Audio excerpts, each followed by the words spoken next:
Hello students, कैसे हो आप सब लोग? I hope all of you doing well and fine. My self Lohit Jindal and I welcome you all in our next session of INMO flashback series, guys.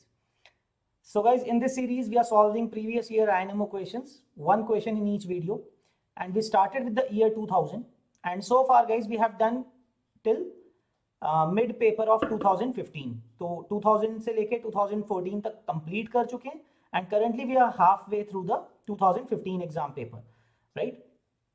So today we'll be doing the fourth question of INMO 2015, right? I hope all of you are ready. Okay, तो आज का जो question है guys that is based on combinatorics chapter, उस topic के ऊपर based है वो क्वेश्चन, ठीक है? बाकी मैं आपको क्वेश्चन शो करूंगा तो आपको आइडिया लग जाएगा, right? So before beginning guys let me introduce myself. My name is Lohit Jindal. I have done my BTech from IIT Bombay and I have been teaching mathematics for the past 9+ years, like 9.5 years हो चुके हैं since graduating basically, and I've been teaching mathematics for various competition exams like IIT JEE, Maths Olympiad and KVPY, right? Okay, so guys आज का question देखते हैं and as always I'll just ask you one thing from you guys कि आप ये question को पहले pause करके वीडियो को just pause this video here, right, and then try this question by yourself. पहले खुद से ट्राई करो, then only watch the solution. Although ये वाला क्वेश्चन थोड़ा इजी है, so I'll suggest पक्का करो इसको, तो है ना? और इसके ऊपर अगर नहीं भी हो पा रहा है ट्राई करो इस चीज को और आधा एक घंटा इसको दो, ठीक है? That is very very important. Okay, alright, and now I hope so guys आप सब लोगों ने ट्राई कर लिया इस क्वेश्चन को, तो भी इसको सॉल्व करते हैं, डिस्कस करते हैं. So what is given here is there are 4 basketball players, right? A B C and D, 4 लोग हैं. Okay, initially the ball is with A के पास बॉल है. The ball is always pass from one person to different person, so obviously A अपने आप को तो पास नहीं देगा ना. So A will give the pass to B, C or D, right, in the first time. So now the question is, in how many ways can the ball come back to A after 7 passes? Like one of the ways given here, आपको 2 cases दिखाए हुए हैं ना. Like the first example, it says A ने C को पास किया, first pass के बाद after 1 pass the ball is with C. C ने फिर B को कर दिया, B ने D को किया, D ने A को कर दिया, then A give it to B, then B gave to C and C finally फिर से A के पास आ गया, right? This is after 7 passes. You can see each arrow represents 1 pass, ठीक है? तो आप देख सकते हो there are 7 arrows. So after 7 passes the ball is back with A and that is what we want, right? So question में ये पूछ रहे in how many ways can the ball come back to A after 7 passes? इसके कितने ways हो सकते हैं? So basically kind of arrangements पूछ रहे हैं इनके बीच में कितने हो पाएंगे, right? So that the first place is A, finally 8th place is A, बीच में 7 arrows हैं, 7 passes हैं. So guys now this is a typical question of recurrence, ठीक है? तो हमें खुद बनाना है, क्रिएट करना है recurrence relation, और वो बहुत easy है. कैसे? Guys let's say xn define करते हैं, है ना? Let's define xn as that A is holding the ball after n passes, right? A holding the ball after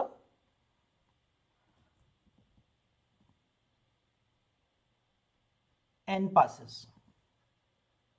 ठीक है? n passes के बाद A के पास है ball, right? That is the xn value. And what is yn?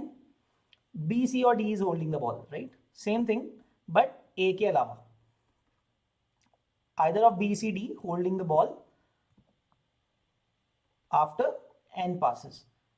So basically number xn क्या define करता है? Number of ways so that after n passes A is holding the ball. Yn denotes the number of ways in which after n passes B, C or D is holding the ball. Either B, C or D, कोई भी एक कर रहा हो तो वो yn के अंदर काउंट हो रहा है, right?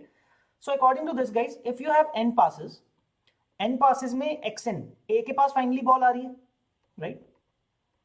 xn means what? Finally ball A के पास है, like the example shown here. तो उसके जस्ट पहले तक कितने पास हो गए थे? A को जब पास दिया तो n passes हुए ना. उसके पहले जो भी होगा, किसी के पास एक के पास होगी बॉल, B, C या D के पास, है ना? उसके पास कितने passes के बाद आई थी बॉल? n-1 passes के बाद. So it will be like xn is equal to, अब A से पहले A के पास तो बॉल हो नहीं सकती ना.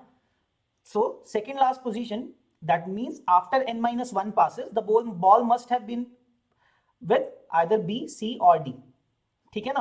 तो one of B, C and D is holding the ball, ये वो वाला केस है, या तो बी के पास है या सी के पास है या डी के पास थी, बट वाई एन इज, अब इसको आपको ये समझना पड़ेगा, like Y N will be the same ना, बी होल्ड कर रहा है, सी होल्ड कर रहा है कि डी होल्ड कर रहा है, दैट इज सिमेट्रिक, है ना। बी, सी और डी को कौन होल्ड कर रहा है, that is symmetric, right. So Y N minus one, ठीक है, वाई एन माइनस वन होगा, लेकिन कितनी बार होगा, 3 times, because it is either B, C और डी। सो एक्स एन मतलब एन पासेस के बाद ए के पास है, एन माइनस वन पासेस के पहले बाद किसके पास रही होगी, या तो बी के पास या सी के पास या डी के पास। अगर बी के पास थी तो कितने वेज हैं, वाई एन माइनस वन, अगर सी के पास थी तो भी Y N minus one, D के पास थी तो भी वाई एन प्लस वन। समझ रहे हो आप ये बात, मतलब Y N says after N minus one passes ball is with B, उसके वाई एन वेज हैं, सी के भी उतनी है, डी के भी उतनी है, बात ये आ रही है, दैट इज वाई मैंने B slash C slash D रखा हुआ है। बी के पास अगर बॉल है तो भी उसके वाई एन वेज हैं, सी के पास हो गए तो भी वाई एन है, डी के पास है तो भी वाई एन है, because B C D are like the same for A, क्योंकि स्टार्ट ए से हो रहा है, इसलिए ए का केस डिफरेंट बनेगा, but B C are D and are symmetric, मतलब उनके नंबर ऑफ वेज सेम रहेंगे। So the first equation that you are forming is this thing, this is the first equation, that X N is equal to 3 times Y N minus one, right, क्योंकि n minus one passes के बाद या तो b के पास थी या c के पास या d के पास, तो तीनों का yn माइनस वन एड हो गया, that is the one thing, ठीक है। नाउ लेट अस से अब yn कैसे डिफाइन करेंगे, अब कोई भी एक बंदे के पास बॉल है ना, लास्ट वाला। Now let us consider one more thing, अब now after n passes the ball is with b, c और d, राइट। अब एक और रिकरेंस रिलेशन क्रिएट करते हैं, लेट्स से बी, सी या डी के पास किसी एक के पास है आफ्टर एन पासेस, है ना, लेट्स से कोई बी, सी या डी के पास है, आफ्टर एन पासेस बी, सी या डी के पास है।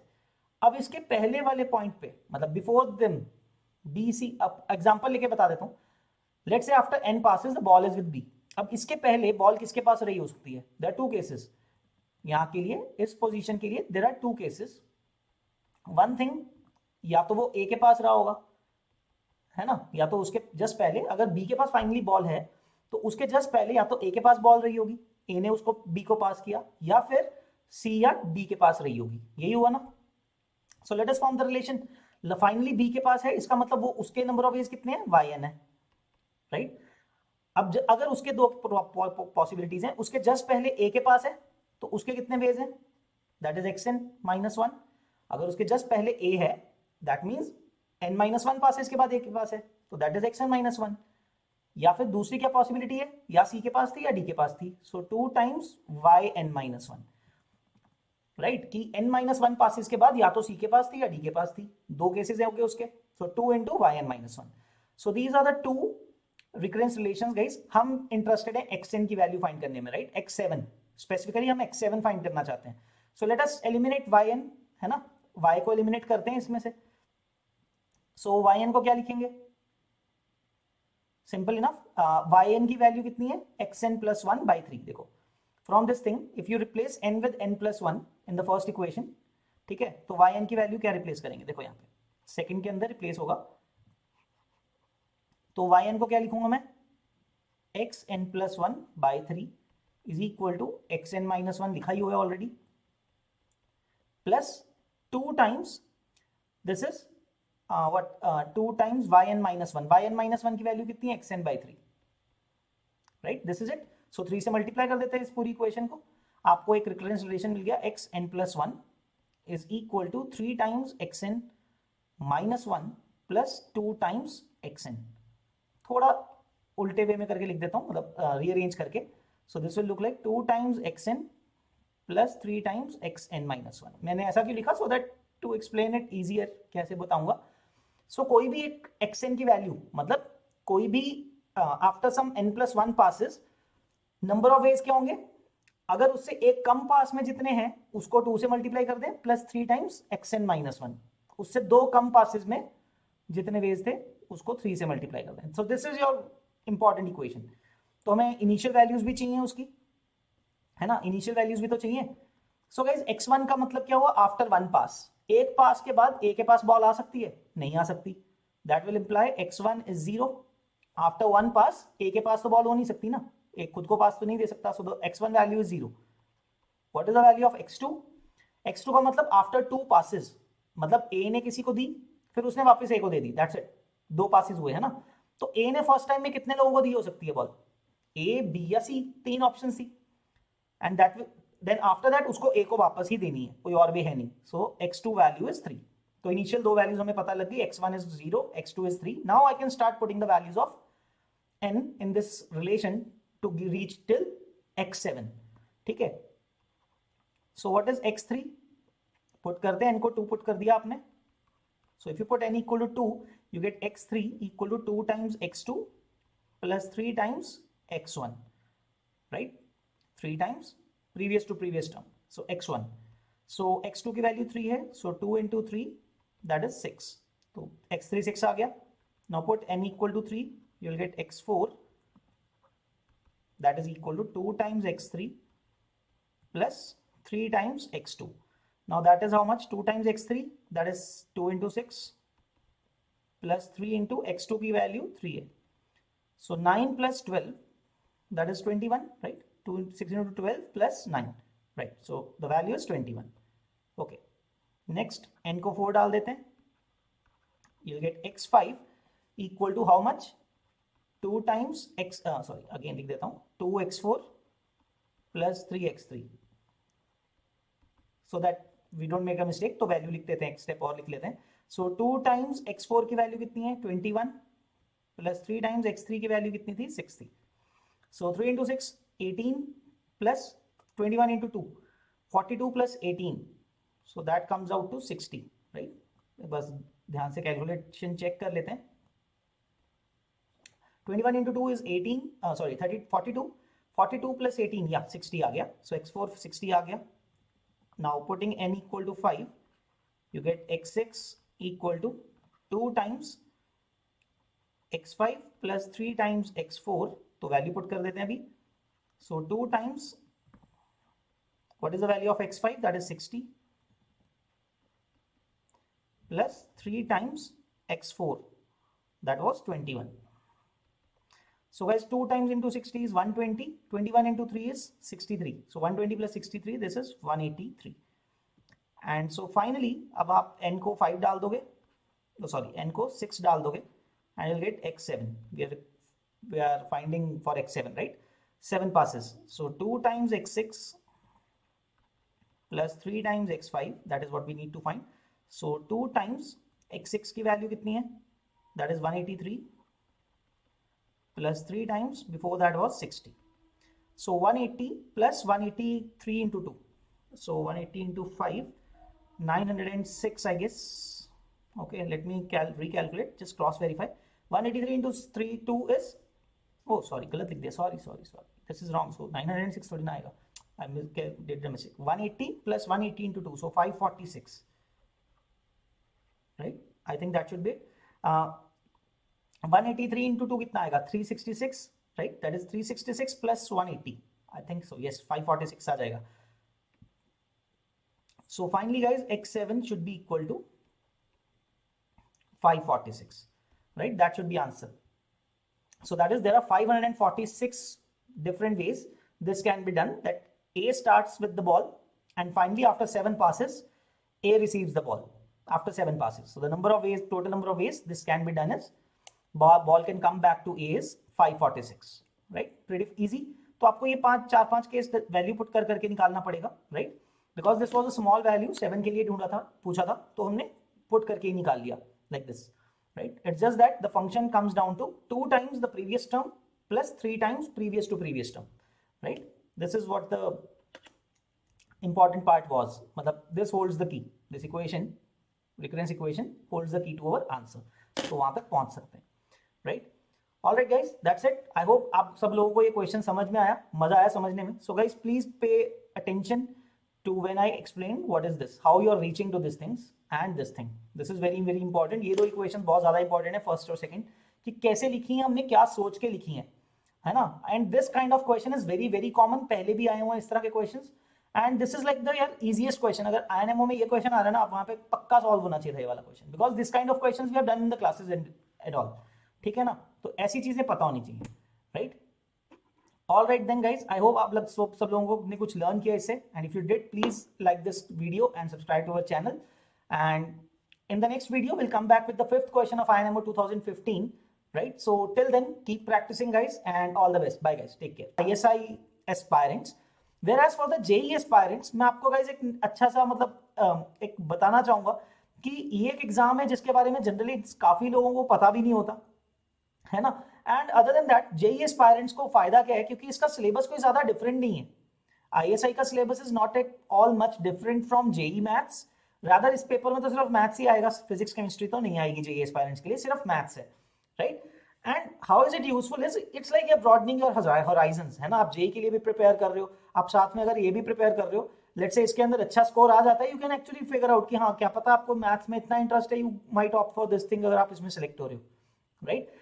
Other than that, it will also help you in JEE aspect as well, because इसके अंदर हम इतने questions करेंगे, methods discuss करेंगे, all those methods and all will also be beneficial for you in JEE as well. वो methods तो same ही होंगे ना, maths तो maths है ना. So the syllabus is pretty much overlapping, and मैं अभी next slides के ऊपर आपको वही बताऊंगा कि syllabus किस तरह से overlap करता है ना, so that आपको एक idea मिल जाएगा. So JEE aspirants को ज्यादा टाइम भी वेस्टेज नहीं होगा, because it is actually relevant for them in JEE as well, तो उनके लिए टाइम वेस्टेज नहीं साबित होगा ये course, right? If they are opting for it, rather वो ISI के को भी एग्जाम को भी दे पाएंगे, बिकॉज उनको एक आइडिया लग जाएगा आप लोगों को कि ISI में किस टाइप के क्वेश्चन आते हैं, है ना, और किस लेवल के क्वेश्चन आते हैं. And giving the test and all will help you in both the aspects, JEE as well as ISI exam as well, if you are going to give it. Okay, it is going to start from 28th of November. तो guys मैं इसके topic wise weightage के ऊपर आ जाता हूँ. Although weightage के ऊपर हम बात नहीं करेंगे, I am just going to talk about, because weightage के ऊपर अभय सर ने वो वीडियो के अंदर बात की हुई है, जो कोर्स का वीडियो है पहले सर ने जब अनाउंस किया था. But I am trying to talk about the topics. जो टॉपिक्स आए हुए हैं वो आपके JEE के साथ कैसे मैच करते हैं, because most of you guys must be preparing for JEE who are watching this video, right? I'm going to circle the topics basically जो JEE में नहीं है, because JEE के अंदर जो topics है वो तो सारे ही हैं, है ना. Because you can see matrices and determinants is there, conic section is there, straight lines, definite integration and area, है ना, sequences and series, trigonometry, application of derivatives and complex numbers. All these topics are already in JEE syllabus. Sets and functions होता है, PNC होता है, permutations and combinations, LCD, limits, continuity and derivability, geometry and polynomials. हाँ, यहाँ पे difference आता है guys. The only to topics जो जनरली JEE के अंदर अब नहीं एज सच डायरेक्टली JEE के अंदर नहीं आते, that is geometry, that is Euclidean geometry, not the coordinate geometry, है ना. कोऑर्डिनेट यहाँ पे कवर हो गया है, conics and straight lines and all circles वगैरह. And then the other thing is number theory, which is basically an integral part of, you know, ISI का एक इंटीग्रल पार्ट है. 10% वेटेज आप देख सकते हो क्वेश्चंस में, एंड अदर मैथ्स ओलंपियाड के अंदर भी हम इसको बहुत रिगोरसली टीच करते हैं. So guys, these two topics, number theory and geometry, actually these are very rigorously taught in mathematics Olympiad as well, है ना. तो ये दो टॉपिक्स ऐसे हैं which constitute of about 17-18%, है ना. इन दोनों को ऐड करोगे तो मिसलेनियस में भी कुछ क्वेश्चंस होते हैं जो थोड़े मैथ्स ओलंपियाड के रिलेटेड होते हैं, तो अबाउट 17-18% का जो रेशो है वो ओलंपियाड मैथ्स का है, जो कि JEE के अंदर नहीं होता है. So as I was saying, जो ISI एस्पायरेंट्स हैं उन्होंने तो ये टॉपिक्स कवर कर रखे होंगे, वेयर JEE एस्पायरेंट्स ने ये टॉपिक्स नहीं कवर कर रखे होते हैं. So if you are enrolling in our batch, ये दोनों टॉपिक्स भी अच्छे से कवर किए जाएंगे. So it will help you a lot if you are going to give the ISI exam, right. तो ये जो दो टॉपिक्स हैं, these are out of the +1 +2 class 11th and 12th class syllabus, and these we will be covering in the sessions as well, इनके questions and all, right. So आप देख सकते हो यहाँ पे practically 80-83% of the syllabus is overlapping with the JEE and ISI. There's an overlap, है ना. या फिर आप ऐसा कह सकते हो, ISI का जो 80%, 82-83% of the syllabus है, that is same as JEE. So your majority part is covered for you, है ना. आपने कवर कर रखे हैं basis. The only difference is these two chapters, number theory and geometry, जो कि हम अपने सेशंस के अंदर आपको कवर भी करेंगे, right? So you'll not face that much difficulty if you're opting for this course, right? तो अगर आप किसी भी एक सेगमेंट में हो, like you are preparing for JEE and not for ISI, तो आप कर सकते हो ISI के लिए with a small effort. And anyways this number theory and geometry that will be doing will anyways indirectly help you in JEE as well. ऐसा नहीं है कि उसका कोई काम नहीं है JEE के अंदर भी, वो आपको इनडायरेक्टली JEE के अंदर भी हेल्प करेंगे, right. Okay, that is about the topic wise weightage, rather कि क्या क्या सिलेबस ओवरलैप करता है, right. After this guys, as I said, कि क्लास वाइज क्या क्या वेटेज है. लाइक 18.8% ऑफ ओलंपियाड मैथ्स जो मैंने आपको अभी बताया. Like number theory and geometry है मेजरली इसके अंदर जो कॉन्स्टिट्यूट होता है, बाकी सब तो आपका 11th और 12th क्लास के सिलेबस के अंदर इंक्लूडेड है. So you can see combined they get about 81.2%, right? So class 12th का सिलेबस 36-37% है और 44.7% 11th क्लास का सिलेबस होता है. That is ISI syllabus, right? So अगर आप 11th-12th कर चुके हो, this course is basically meant for 12th class students जो भी 12th में है प्रेजेंटली और उनका सिलेबस बेसिकली कंप्लीट हो गया होगा. So basically they have covered complete 11th and 12th class syllabus, उनके लिए है. या फिर if somebody is dropping an year और सो 13th क्लास में है एक तरह से कोई अगर, तो उसके लिए एक कोर्स रेलेवेंट है. This course is not meant for 11th class students as of now, right? Because उन्होंने 12th वाली चीजें नहीं की होंगी. Although if somebody wants to learn it, like फिर वो है कि अगर कोई 11th क्लास का स्टूडेंट ISI प्रिपेयर कर रहा है तो इस कोर्स को ऑप्ट कर सकता है. But the thing is he might not understand the topics where the 12th class syllabus is being covered, so he'll have to manage by themselves, right? Okay, that is the weightage aspect. And now coming to the highlights of the course के अंदर क्या क्या होगा. As I told you guys, there will be like 28 November से start, or as I told you, and there will be 60 lectures in total. So every day, practically every day, there will be class, and the timings would be 3 p.m. to 4:30 p.m. So in case you have some prior commitment on some days at 3 to 4:30, you can basically watch the replay for those days, है ना, वो भी कर सकते हो if you're opting for this course. So daily live lectures हैं, बारिंग सम holidays in between जो आती हैं, है ना, दिसंबर एंड पे कुछ हॉलीडेज होती है तो वो छोड़ दो. लेकिन but basically it is going to have every you are going to have one lecture every day. ठीक है, तो ये होगा. And overall in the 60 lectures you will be also giving 15 tests, total of 15 tests. Some might be part test or full test, everything, right? But total 15 tests होंगे आपके, which will give you ample practice for the upcoming ISI admission test, है ना. And for every video, every lecture, for the every of the 60 lectures, you will be getting an assignment as well. Daily assignment, छोटा सा assignment होगा जिसके लिए आपको बहुत ज़्यादा time नहीं देना पड़ेगा. You don't have to carve out time from your JEE and all इसके लिए specially. जो you can say 1.5 hour का session है और उसके साथ में half an hour, maybe 1 hour maximum for the assignment every day. So 2.5 hours के अंदर आपका ISI prepare हो जाएगा साथ साथ में. And alongside that will help in anyways. JEE के अंदर तो same आता ही है तो वो help करेगा ही करेगा. So it's like both ways आपका यूज हो जाएगा. वो जो आप 2-2.5 घंटा रोज लगाओगे, it will be beneficial for you in both exams, ISI as well as JEE. JEE aspirants ये ना सोचे हम इसके ऊपर 2.5 घंटा लगा रहे हैं तो हमें फायदा नहीं है कोई, तो JEE में भी वो हेल्प करेगा ही करेगा, right? And as I already told you, the target grade is class 12th and 13th. 12th class students जो भी 12th class के end पे हैं और 13th class students like you who are dropping an year or so. ठीक है, so that basically आपका theory पूरा कवर्ड होना चाहिए. You should be knowing the theory because we don't have the time in the 60 lectures to cover the theory portion extensively. So हम just skim through करेंगे, revise करा देंगे ऊपर से 5-10 मिनट में, और बाकी के टाइम के अंदर हम क्वेश्चंस करेंगे उसके pertaining, right? So that will give you a very good practice for ISI exam, right? So guys, these are all the details about the course. ठीक है, so coming about the pricing of the course, that is about 5,555 rupees. 0.55 after discount. Total price, initial price was 2,000. So after discount it is 5,555. And if you apply the code LJ Pro, right, you can click it. आपको अलग से लिखने की जरूरत नहीं पड़ेगी. Description के अंदर जो लिंक है आप क्लिक करोगे, it will be automatically applied.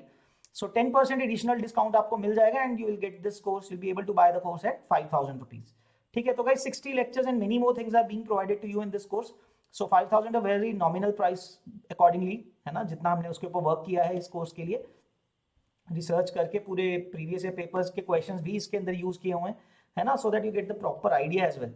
And many different countries exams is also used. So mathematics wise आप बहुत अच्छे से कंडीशन हो जाओगे उस एग्जाम के लिए, right? So that is it from my end guys. So looking forward to see you guys in the class, है ना. If you opt for this course, you'll be able to see the sessions, slides and all once you enroll in that, right? Okay guys, that's it from my end. We'll see you in the classes. Hope to see you there. Okay, bye bye guys. Thank you from my end. Bye bye.